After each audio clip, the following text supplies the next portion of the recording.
Berbagai cara dilakukan orang untuk mencari keuntungan diri sendiri di tengah pandemi. Ironisnya, yang dilakukan itu sangat berbahaya bagi nyawa sendiri dan orang lain.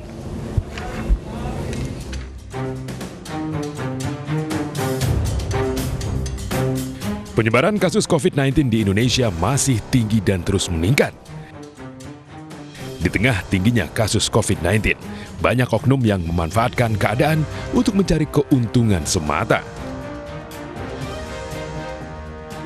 Di Bandara Kuala Namu, Sumatera Utara, polisi menangkap 5 orang yang diduga memberikan layanan rapid test antigen bekas. Penggeledahan dilakukan di salah satu ruangan yang ada di lantai 2 Bandara Kuala Namu. Polisi menyita barang bukti ratusan alat tes cepat bekas yang sudah dicuci, 2 unit komputer, 2 unit mesin printer, sejumlah uang dan ratusan alat tes cepat antigen yang belum digunakan. Kurang lebih ada 5 orang yang sudah kita minta keterangan. Itu ada saksi, kemudian petugas medis yang ada di bandara. Kalau barang bukti yang diamankan di lokasi, Pak? Beberapa barang bukti alat medis itu sudah kita amankan. Sementara di Bandara Soekarno-Hatta, Tangerang, Banten, polisi mengungkap praktek ilegal yang membuat orang-orang dari luar negeri bebas masuk ke Indonesia tanpa melalui karantina COVID-19.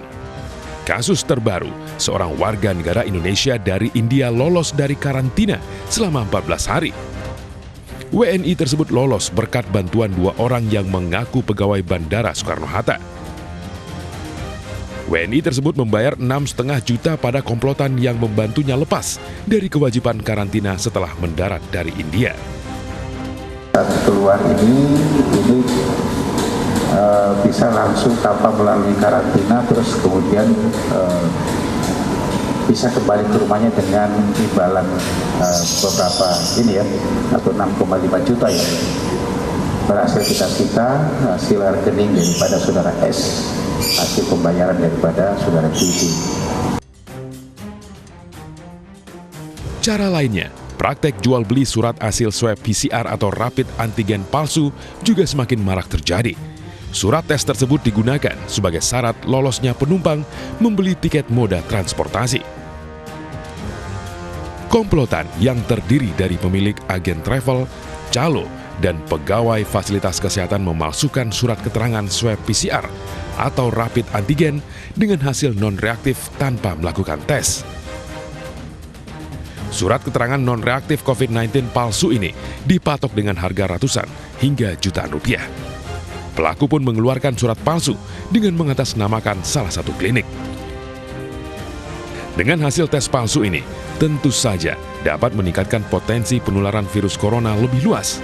Hanya demi keuntungan dan kenyamanan sesaat, oknum tersebut bercanda dengan kematian.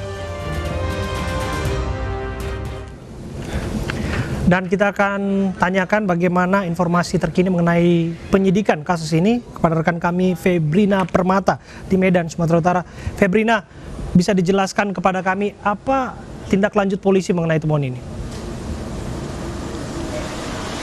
Ya baik Abe dan juga pemirsa, benar sekali ini penyidik dari Subdit 4 di Treskrimsus Polda Sumut pada Selasa kemarin menggerebek lokasi layanan rapid test antigen yang terletak di Bandara Kuala Namu, Deli Serdang, Sumatera Utara, di mana penggerebekan tersebut didasari atas laporan masyarakat yang mengaku resah bahwa sepekan terakhir hasil rapid test antigen yang dilakukan oleh layanan dari pihak bandara tersebut banyak mengeluarkan hasil positif kepada para penumpang yang melakukan rapid test antigen di bandara, tepatnya di lantai 2 Bandara Kuala Namu yang merupakan disediakan oleh pihak layanan kesehatan yakni PT Kimia Farma Diagnostika.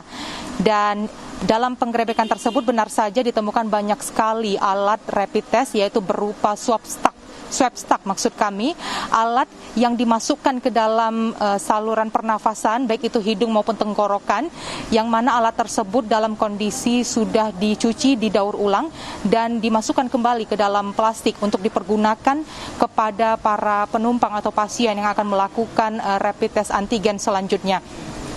Dalam penggerebekan itu AB 5 orang berhasil diamankan dan masih ditahan oleh pihak kepolisian dengan status sebagai saksi untuk dimintai keterangan, di mana 5 orang tersebut merupakan petugas layanan kesehatan yang bertugas di Bandara Kuala Namu.